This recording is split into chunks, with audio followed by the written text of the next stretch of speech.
علیہ السلام اور حضرت سلیمان علیہ السلام اور خود ہمارے اور آپ کے آقا و مولا جناب محمد رسول اللہ صلی اللہ علیہ وسلم، انہوں نے اپنے ہاتھوں سے بنفس نفیس خود مسجد کی تعمیر میں حصہ لیا، مسجد بنائی۔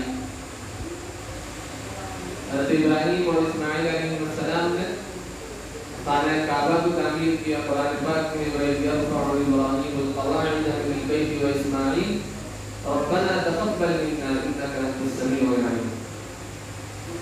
کہ وہ بھی کیا وقت تھا جب حضرت ابراہیم علیہ السلام خانہ کعبہ کی بنیادوں کو بلند کر رہے تھے، اٹھا رہے تھے، خانہ کعبہ کو تعمیر کر رہے تھے، اور ان کے ساتھ ان کے فرزند اور بیٹے حضرت اسماعیل علیہ السلام بھی تھے، اور خانہ کعبہ کی تعمیر کے وقت یہ دعا کر رہے تھے، ربنا تقبل منا انک انت السمیع العلیم، اے میرے پروردگار ہمارے اس عمل کو قبول فرما لے، تو ہی سننے والا ہے اور جاننے والا ہے۔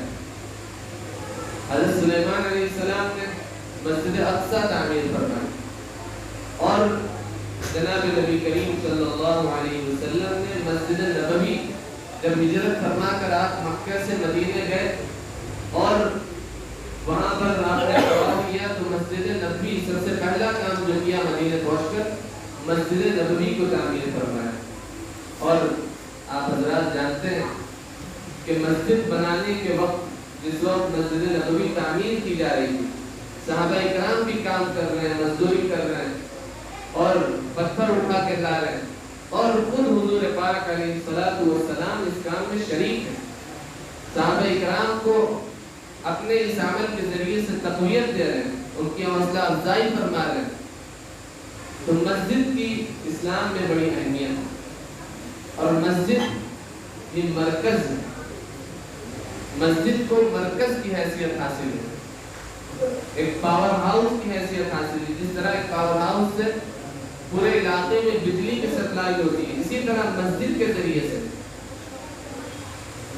ذریعے سے دین کی دعوت پہنچتی ہے، دین کا پیغام پہنچتا ہے، دین کی باتیں لوگوں میں عام ہوتی ہیں، اور مسجد میں لوگ جمع ہوتے ہیں۔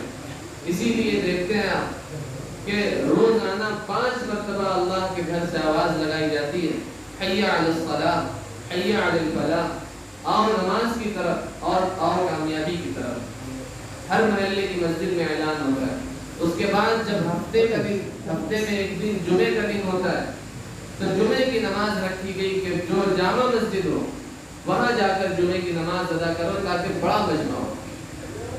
اور اس کے بعد سال میں عید کی نماز ہوتی ہے کہ اپنے شہر سے نکل کر عیدگاہ میں جاؤ، آبادی سے باہر نکل کر، اور وہاں پر اللہ کی بڑائی اور کبریائی کو بیان کرو۔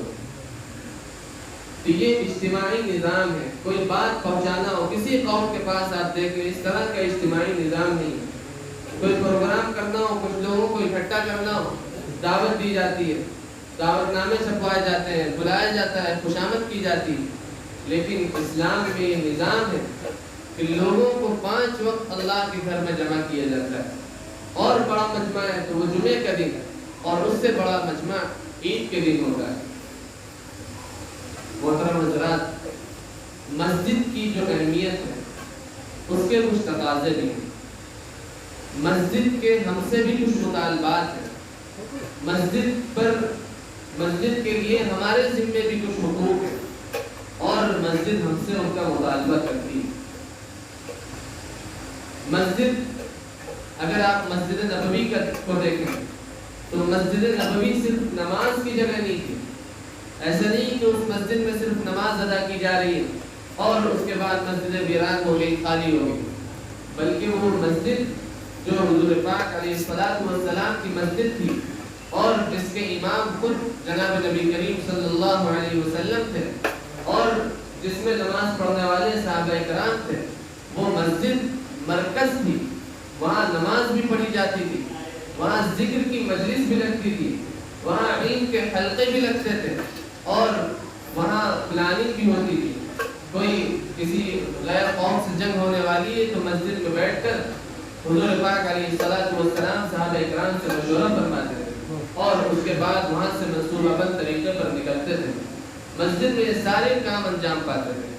تو ہماری مسجد بھی ایسی ہی ہونا چاہیے کہ جہاں پر ہم نماز بھی پڑھیں، اللہ کی عبادت بھی کریں، اللہ کے سامنے گڑ گڑائیں بھی، اور وہ مسجد علم کا مرکز بھی ہو، ذکر کا مرکز بھی ہو، اور اس مسجد میں اللہ کی بڑائی کے ساتھ اللہ کی دعوت بھی اس مسجد سے عام کی جاتی ہو۔ یہ مسجد کے مطالبات، اگر ہماری مسجد ایسی ہے اور اگر ہماری مسجد سے سارے کام ہوتے ہیں اور ہم اپنی مسجد سے نماز بھی پڑھتے ہیں اور وہاں سے علم بھی حاصل کرتے ہیں اور مسجد میں ذکر بھی کرتے ہیں، تو یہ مسجد ایک زندہ مسجد کہلائے گی۔ یہ مسجد اس لائق ہے کہ اس کو مسجد نبوی کا پرتو کہا جائے، اس مسجد کو مسجد نبوی کا عکس کہا جائے۔ تو ہمیں ضرورت ہے کہ ہم مسجد کو زندہ مسجد بنائیں، اور نہایت افسوس کے ساتھ یہ بات کہنا پڑتی ہے، اور اس وقت جو مسئلہ بھی چل رہا ہے کہ ہم مسجدوں کو آباد نہیں کرتے ہیں۔ اگر ہم خارجی اوقات میں مسجد میں نہیں آ سکتے تو کم از کم نماز کے اوقات میں مسجد میں آئیں۔ پنج وقتہ نماز میں مسجد کے پڑوسی حضرات نہیں شریک ہوتے ہیں۔ جو نماز پڑھنے والے ہیں ان میں سے بھی بہت سے ایسے ہیں جو گھروں میں نماز پڑھ گئی، دکان میں نماز پڑھ گئی، اور ایک بڑی تعداد وہ ہے جو نماز ہی نہیں پڑھتے ہیں۔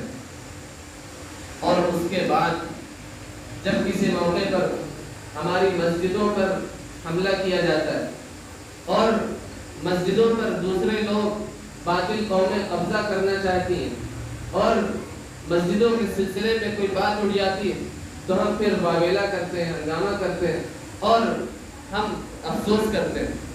تو یہ ایک سمجھدار آدمی کا کام نہیں ہے۔ سمجھدار وہ ہے جو وقت کے آنے سے پہلے اس کی تیاری کرتے ہیں۔ ہم کیوں کسی کو موقع دیں کہ ہماری مسجدوں پر انگلی اٹھائی جائے؟ ہم کیوں کسی کو اس بات کا موقع دیں کہ وہ ہماری مسجدوں میں تالے لگا دیں؟ ہم اپنی مسجدوں کو اگر آباد نہیں کریں گے، اپنی مسجدوں میں اللہ کی عبادت نہیں کریں گے اور اپنی مسجدوں کو ایک زندہ مسجد نہیں بنائیں گے، تو کوئی قائد نہیں ہے کہ ہماری مسجد بھی غیروں کا نشانہ بن جائے۔ اس لیے اس ماحول میں بطور خاص ضرورت ہے کہ ہم اپنی مسجد کو زندہ کریں اور اپنا تعلق مسجد سے قائم کریں۔ کتنے فضائل احادیث میں وارد ہوئے۔ قرآن پاک میں اللہ تبارک و تعالی نے فرمایا کہ وَمَنْ أَظْلَمُ مِمَّنْ مَنَعَ مَسَاجِدَ اللَّهِ أَنْ يُذْكَرَ فِيهَا اسْمُهُ وَسَعَى فِي خَرَابِهَا۔ کتنا بڑا ظالم ہے وہ شخص جو مسجدوں سے روکے، مسجدوں سے منع کرے جہاں پر اللہ کا ذکر کیا جاتا ہے، اللہ کی بڑائی بیان کی جاتی ہے، اس کو ظالم قرار دیا گیا۔ اور ایک جگہ ارشاد فرمایا گیا کہ وَأَنَّ الْمَسَاجِدَ لِلَّهِ فَلَا تَدْعُوا مَعَ اللَّهِ أَحَدًا۔ مسجدیں تو اللہ کا گھر ہیں، اللہ کی مسجدیں ہیں، اور وہاں اللہ کے علاوہ کسی کی عبادت نہیں کی جاتی۔ حضور پاک علیہ الصلوۃ والسلام نے قرآن حدیث میں فرمایا کہ جن لوگوں کو قیامت کے دن، حشر کے دن عرش کے سائے میں جگہ دی جائے گی، اللہ کے عرش کے سائے میں جگہ دی جائے گی، ان میں سے ایک وہ شخص بھی ہے جس کا دل مسجد میں اٹکا رہتا ہو، وَقَلْبُهُ مُعَلَّقٌ بِالْمَسَاجِدِ۔ وہ شخص جس کا دل مسجد میں لگا رہتا ہے، ابھی ظہر کی نماز پڑھ کے نکلے تو اس کا دل لگا ہوا ہے کہ کب عصر کا وقت ہو جائے اور ہم کو پھر مسجد پہنچنا ہے۔ عصر کی نماز پڑھ کے نکلا تو اس کو فکر لگی ہوئی ہے کہ مغرب کی ابھی اذان ہوگی تو ہم کو پھر مغرب میں حاضر ہونا ہے۔ مغرب پڑھ کے نکلا تو پھر عشاء میں جانے کی فکر ہے، رات میں سویا تو صبح اٹھنے کی فکر ہے کہ ہم کو فجر کی نماز ادا کرنا ہے۔ تو جو شخص جس کا دل مسجد میں لگا رہتا ہو، جس کا دل مسجد میں اٹکا رہتا ہو، حدیث میں فرمایا گیا کہ اس کو اس روز اللہ کے سائے میں جگہ دی جائے گی جس روز اللہ کے سائے کے علاوہ کوئی اور سایہ نہیں ہوگا۔ کتنی بڑی فضیلت ہے، اور قرآن پاک میں بہت بڑی بشارت ہے جو لوگ ان لوگوں کے لیے جو مسجد کو آباد کرتے ہیں۔ اللہ تبارک و تعالی ارشاد فرماتے ہیں انما یعمر مساجد اللہ من آمن باللہ والیوم الآخر واقام الصلاة وآت الزکاة ولم یخش الا اللہ۔ مسجد کو کون لوگ آباد کرتے ہیں؟ اللہ فرماتا ہے انما یعمر مساجد اللہ من آمن باللہ۔ مسجد آباد کرنے والوں کی سب سے بڑی نشانی یہ ہے کہ وہ اللہ پر ایمان رکھتے ہیں۔ مسجد جو شخص آباد کر رہا ہے، جو شخص مسجد میں آتا جاتا رہتا ہے، اس کے ایمان کی گواہی قرآن پاک دے رہا ہے، من آمن باللہ والیوم الآخر، کہ اس کا ایمان اللہ پر بھی ہے، قیامت کے دن پر بھی ہے، وَأَقَامَ الصَّلَاةَ، اور وہ نماز کو قائم کرتا ہے، وَآتَ الزَّكَاةَ، اور زکوٰۃ ادا کرتا ہے، وَلَمْ يَخْشَ إِلَّا اللَّهَ، اور وہ اللہ کے علاوہ اس کے دل میں کسی اور کا خوف نہیں۔ تو جو شخص مسجد میں آتا جاتا رہے گا، مسجد کو آباد رکھنے کی فکر کرے گا اور نمازوں کو قائم کرنے کی فکر کرے گا، اس کا ایمان بھی مضبوط ہوگا اور اس کے اعمال بھی مضبوط ہوں گے اور اس کے دل میں اللہ کے علاوہ کسی کا خوف بھی نہیں ہوگا۔ یہ قرآن پاک میں اللہ تبارک و تعالیٰ کا ارشاد ہے۔ ہم قرآن پاک پر اگر ہمیں ایمان ہے تو اس آیت پر بھی ہم کو ایمان ہونا چاہیے۔ لہذا ہمیں اور آپ کو اس بات کی فکر کرنا ہے کہ ہماری مسجدیں آباد ہوں، ہماری مسجدیں پنجوقتہ نمازوں میں بھری رہیں۔ کیا وجہ ہے کہ رمضان المبارک کے مہینے میں مسجدیں بھر جاتی ہیں اور رمضان جیسے ہی ختم ہوتا ہے تو مسجدیں ویران ہو جاتی ہیں۔ وہ لوگ کہاں چلے جاتے ہیں جو رمضان میں ظہر کی نماز میں اور عصر کی نماز میں اور مغرب کی نماز میں مسجدوں کو بھر دیتے ہیں؟ رمضان کے علاوہ وہ لوگ کہاں چلے جاتے ہیں؟ اگر ہمارے اعمال ایسے ہی رہے تو اللہ تبارک و تعالیٰ کی طرف سے ہماری پکڑ بھی ہوگی۔ ہم اگر مسجدوں کو آباد نہیں کریں گے اور مسجدوں کی آبادی کی فکر نہیں کریں گے، نماز کی فکر نہیں کریں گے، تو ہماری مسجدوں پر اگر کوئی غلط نگاہ ڈالتا ہے، کوئی انگلی اٹھاتا ہے، تو ہمیں اس کے خلاف آواز اٹھانے کی ہم اس لائق نہیں کہ اس کے خلاف آواز اٹھائیں، اس لیے کہ ہمارے اعمال ہی ایسے نہیں ہیں۔ ہم نے خود کیوں نہیں مسجدوں کو آباد کیا؟ جب ہماری مسجدوں پر حملہ ہوتا ہے، یہ صرف مسجد کی بات نہیں ہے، یہ جتنے بھی ہمارے امور ہیں، اعمال ہیں، سب میں یہی ہے۔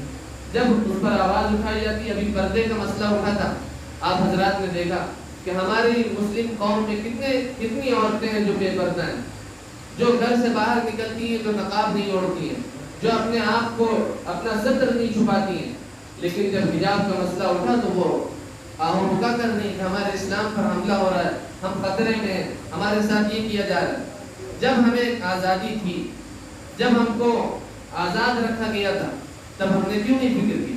ابھی کورونا کے زمانے میں جب مسجدوں پر پابندی لگی کہ مسجدوں میں نماز نہیں پڑھی جائے گی، 5 لوگوں سے زیادہ نماز نہیں پڑھیں گے، تو کتنے لوگ تھے انہوں نے ہنگامہ کیا کہ مسجدیں بند کر دی گئیں، مسجدوں میں جانے کی اجازت نہیں دی جا رہی۔